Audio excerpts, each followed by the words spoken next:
Salut, alors aujourd'hui je te fais un petit tuto sur l'utilisation du réchaud à pyrolyse. Alors je t'ai déjà fait une vidéo pour te présenter le réchaud à pyrolyse. Aujourd'hui je te montre comment optimiser son utilisation, notamment pour quand tu vas te trouver en conditions difficiles. Je l'ai déjà fait et d'autres l'ont déjà fait sur leur chaîne, donc je ne vais pas te présenter le fonctionnement du réchaud à pyrolyse en général. Je vais simplement te montrer comment l'utiliser par mauvaises conditions climatiques, soit la pluie, soit la neige. En l'occurrence, aujourd'hui ce sera la neige. Premièrement, que ce soit sous la pluie ou sous la neige, tu vas devoir te mettre à l'abri pour faire fonctionner ton réchaud. Donc ici, je vais me mettre à l'abri juste derrière, là. On a un gîte, ce qu'on pourrait appeler une sapinière, mais en fait on est sur les épicéas, donc on est sur une paissière.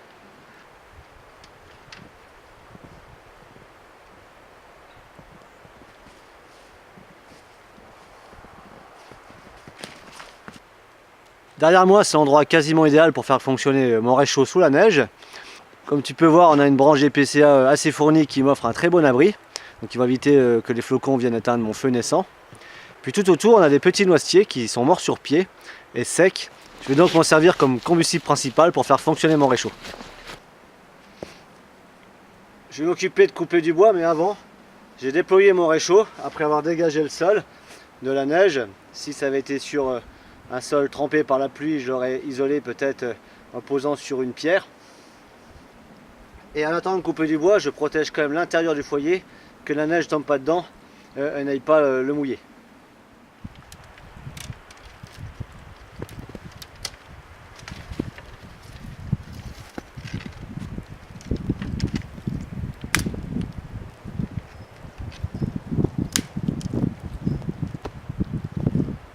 Ces branches sont bien sèches.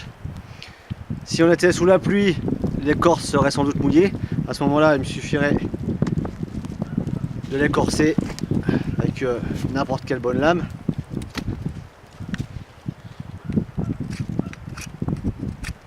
De sorte à virer l'écorce mouillée et réduire l'humidité dans mon foyer.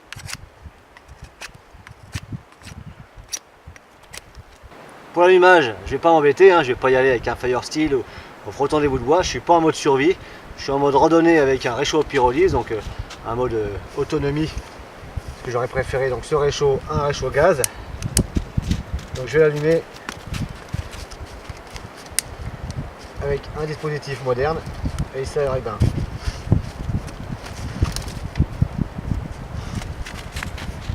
Tu peux voir qu'au fond du réchaud, j'ai des copeaux de bois. J'ai pris soin avant de partir en randonnée de remplir le réchaud avec des copeaux. Alors que c'est des copeaux récupérés sur un arbre coupé, enfin sur une souche d'arbre coupée à la tronçonneuse.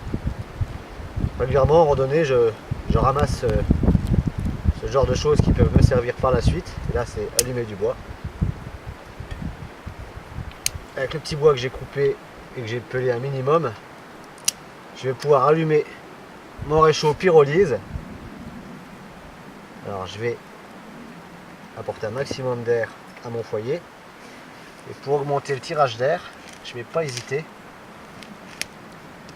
sous le réchaud, puisqu'on a des prises d'air sous le réchaud,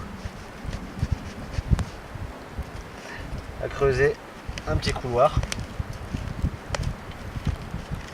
pour augmenter le tirage. Alors là j'ai des racines, c'est pas facile. J'aurais dû le faire avant l'allumage.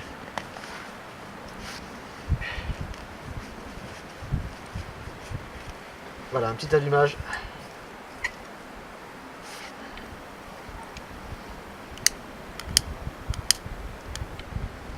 Voilà. Ça c'est parti.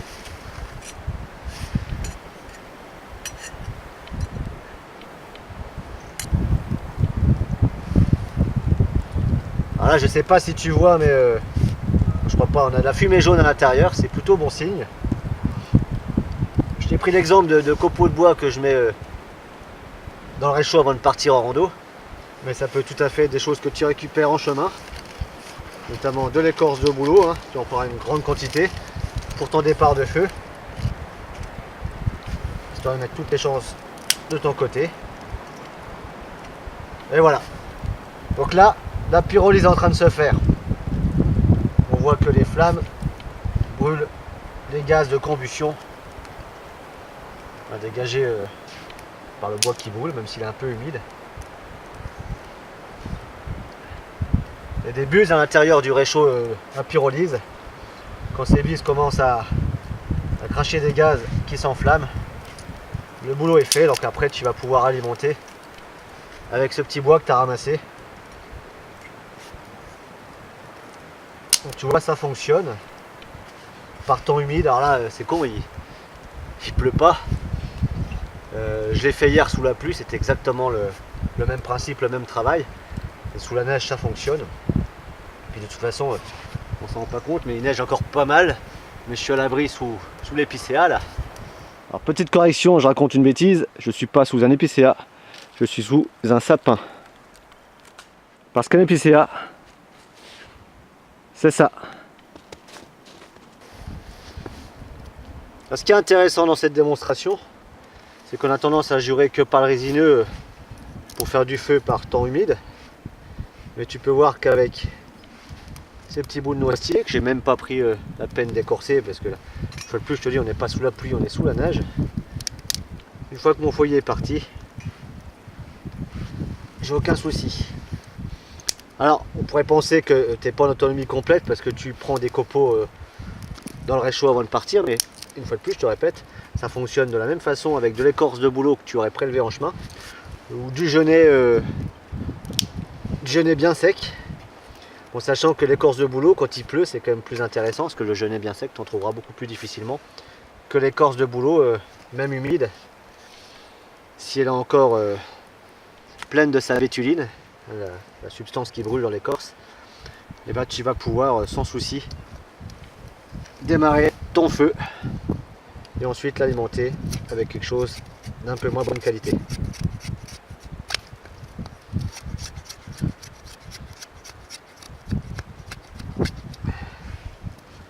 Alors tu peux voir l'effet du petit couloir, je vais les déplacer.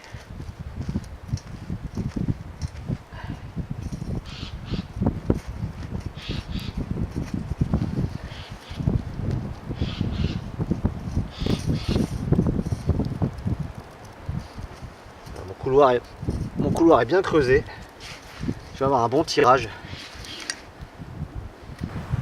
Enfin, une autre petite astuce pour optimiser l'utilisation de ton réchaud. Là il ne s'agit pas donc de savoir le faire fonctionner, tout simplement sa base peut parfois être trop large pour poser un simple quart.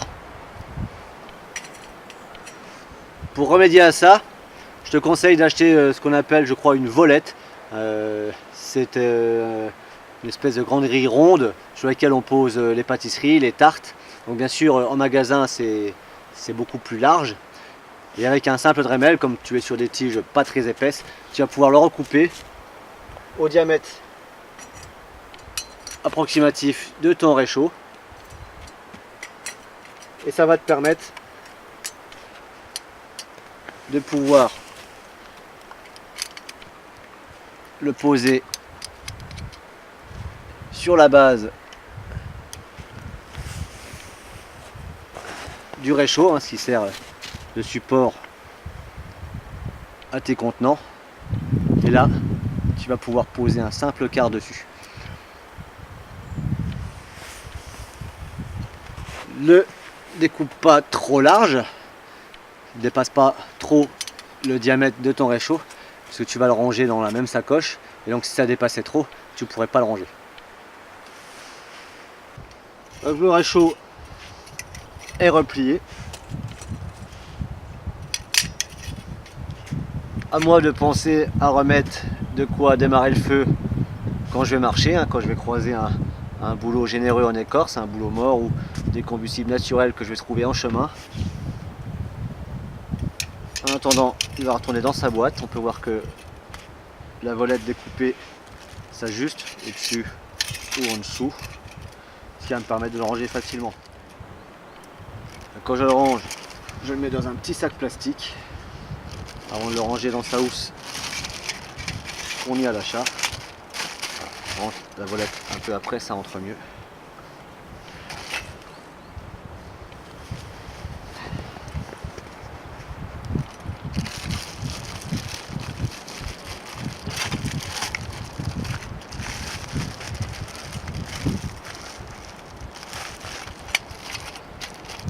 pour que ce soit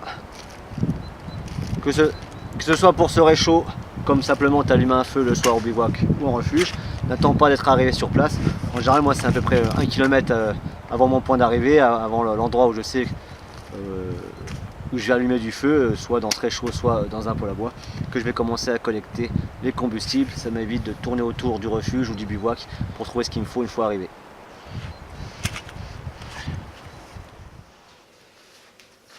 Si vraiment il pleut beaucoup, que tout est trempé, que c'est vraiment trop galère de collecter du bois sec juste pour faire une boisson chaude, le réchaud pyrolyse, il est aussi prévu de le faire fonctionner avec de l'alcool. Et à ce moment-là, quand tu vas l'assembler, cette partie-là, le foyer, hein, plutôt que de la mettre de cette façon-là, tu vas la retourner de sorte à ce qu'elle soit plus haute dans la cheminée. Tu vas prendre la coupole qui est fournie avec le réchaud à pyrolyse la plupart du temps, en tout cas sur ce modèle c'est le cas. Donc cette coupole, tu vas pouvoir la faire fonctionner en mode réchaud à alcool. Alors, plusieurs options, hein, voilà, on est sur de l'alcool à brûler pour la démonstration. L'alcool à 90.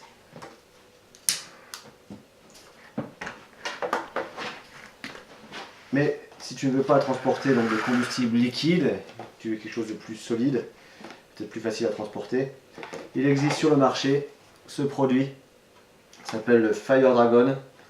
Alors c'est un combustible en gel, ça ne craint pas l'humidité, de toute façon c'est conditionné de sorte à déjà ne pas prendre l'eau dans ton sac. Et puis même sous la pluie ça va fonctionner, c'est des espèces de petits cubes. C'est une bonne alternative au pastilles S-Bit que tout le monde doit connaître, hein, ce qui est fourni dans les réchauds militaires, enfin dans les réchauds des rations militaires. Ça c'est une solution plus propre, inodore, parce que le S-Bit a tendance à pas sentir bon et puis c'est polluant. Ça c'est beaucoup plus propre. Donc tu peux dans ton sac te munir d'un cube ou deux de Fire Dragon. Tu vas le trouver en vente sur internet, hein, sur des sites dédiés à la pratique d'extérieur. Et puis tu vas t'assurer, donc si vraiment c'est trop galère, qu'il pleut trop, que tu ne vas pas transporter ton réchaud à pyrolyse pour rien, parce que tu pourras quand même le faire fonctionner en mode réchaud à alcool. Dans cette vidéo, j'essaye pas de te vanter les avantages du réchaud à pyrolyse sur les autres types de réchaud, simplement je te montre comment le faire fonctionner au mieux. Ensuite, à toi de faire ton choix en fonction du type de randonnée que tu pratiques et des endroits que tu vas. L'avantage du réchaud à pyrolyse, c'est une autonomie quasiment complète, pour peu que tu comprennes bien le mécanisme du feu et que tu prennes le temps de mettre toutes les chances de ton côté avant son allumage. Son gros inconvénient, c'est qu'effectivement par des conditions catastrophiques, ça va être beaucoup plus difficile de le faire fonctionner. Et puis ensuite, il est relativement encombrant. J'ai d'autres projets en cours, notamment une vidéo sur le balisage du club vosgien, mais je suis dans l'attente de confirmation de quelques renseignements directement pris auprès du club en question. Cette vidéo est terminée, j'espère qu'elle t'a été utile. En attendant, je te dis à une prochaine.